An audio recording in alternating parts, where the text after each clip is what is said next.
going on, dudes and dudettes? So according to Steve Wiltfong, one of the top on three recruiting guys out there, it looks like he said that it's only going to be this week that USC is going to still try to continue to recruit five-star quarterback Julian Lewis, and if they don't really hear any decision by him or anything like that, then they're going to kind of move on. And I'm assuming they're going to move on to that four-star, or actually he's now a five-star Centennial quarterback in Husan Longstreet. So we'll see where it goes from here. Could be very interesting, especially since he had said like in the past that he was going to decide where he's going to go before his high school senior year started. But really, he hasn't said anything yet. So we'll see where that ends up going by the end of the week. And then four-star safety Kendarius Reddick. I talked about him like about a month or so ago that there was a prediction put in there that he's going to flip to USC from his commitment with UCF. And it looks like today on Monday that came true. So now he is a USC Trojan for now. Obviously, he could change his mind in a couple of months. I think he had already changed his mind to go to that UCF school. So I guess he kind of just decides where he wants to go after a couple of months. But hopefully he sticks with USC because that's another big-time get for them getting a guy from down there in the South to take away from of those better schools out there in like Georgia, Alabama, Florida, places like that. So I think it's a big win for the USC defense. And when it comes to the Team USA women's side, they did also have to play against France, as I said in the video before, in the gold medal round, and they were able to finally beat them, but barely though. It was like 67 to 66 the final score. So they are gold medalists as well. I think it's like their 8th straight gold medal on the women's basketball side, which is pretty awesome and amazing. So yeah, I kind of always expect them to win. I think it was like 5 straight for the men's I talked about on the video yesterday. But yeah, I think 2 ex-Duke players, Chelsea Gray, who was the player, and then Cara Lawson, who is the head coach right now for the Duke women's basketball side, were both there.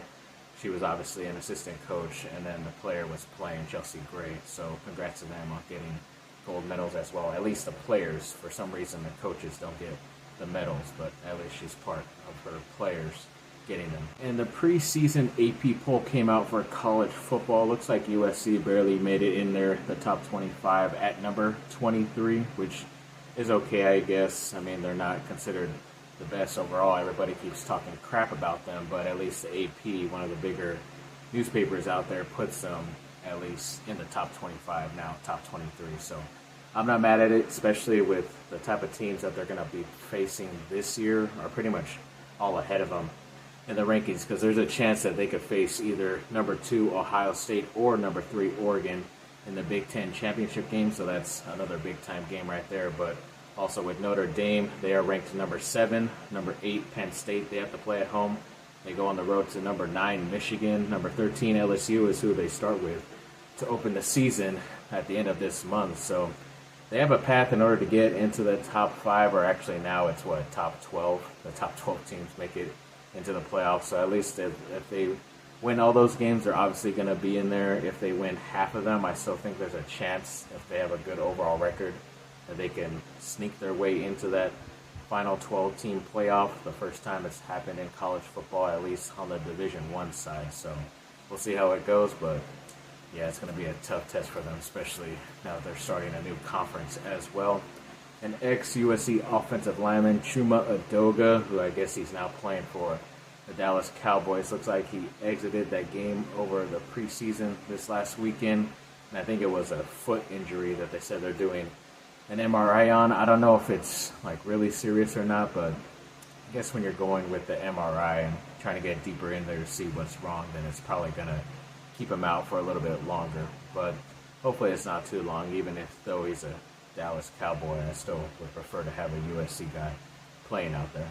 And a quarterback who I believe is in the 2026 class, he is a 4-star. His name is Helaman Kasuga, and it looks like he put USC in his top 8, even though pretty recently, I think even later on Monday, they put out a prediction saying that he's going to go to Texas A&M. So I don't know if that has anything to do with that Husan Longstreet, the Centennial quarterback, maybe because he's not going to be going there in that 2025 class next year, so they have to already go for a future guy, or maybe, we'll never know, maybe they are trying to load up on 2 big-time quarterbacks in back-to-back years, which is what pretty much USC is trying to do. I'm pretty sure they're going to go after a quarterback hard in that 2026 class as well, because if Ryder Lyons does stick with his commitment, he's going on that mission for his religion stuff, so he's not going to be on campus for like a year or 2 after he graduates high school. So it's a long way until then, but hopefully USC has a chance at one of the top guys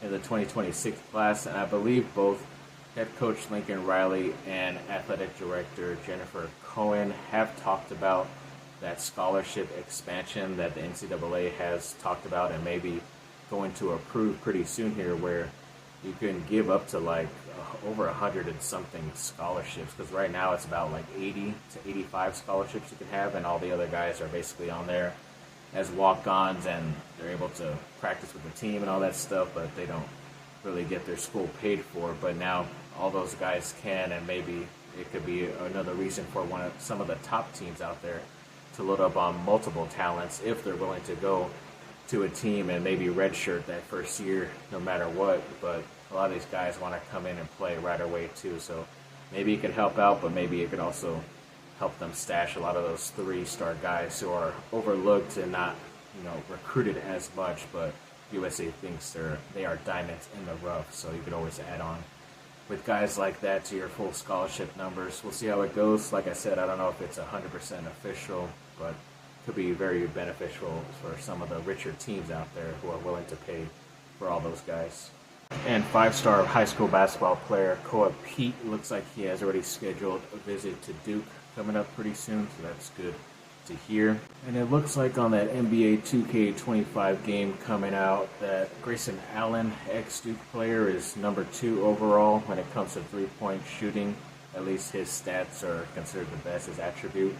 When it comes to shooting, I think he's only behind Steph Curry, which is pretty obvious because of how great he is at the three-point shot. But I was also kind of surprised that the other ex-Duke player, Luke Kennard, who actually he either led or was second as well in three-point percentage in the NBA this season, and it's been like his percentage has been pretty high the past couple of years as well, but he wasn't even top 5 either. I'm pretty sure he's top 10, but for some reason didn't crack the top 5, even though he either led it or was second. So I think you have to change something about that. And the Chuck Bednarik Awards watch list came out for the top defender in the nation, and USC's Bear Alexander, the defensive lineman, and Duke's Trey Freeman, who I believe was a safety or corner, one of those, had both made that list. So obviously very talented guys on both of my teams, so looking forward to seeing who ends up getting the title or the award at the end of the season.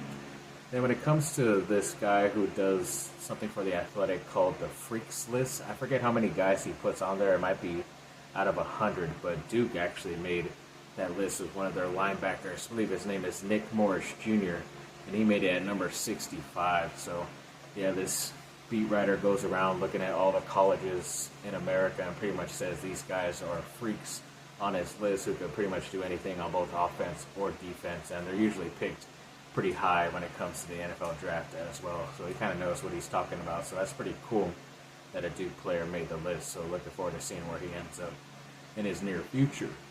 And the Chargers made a couple signings and waves. They did sign a linebacker in Shaquille Quarterman, who I believe was just recently signed by the Eagles, but they let him go for some reason. But he's a pretty good guy. I want to say he was from Florida. Could be wrong. Or Miami.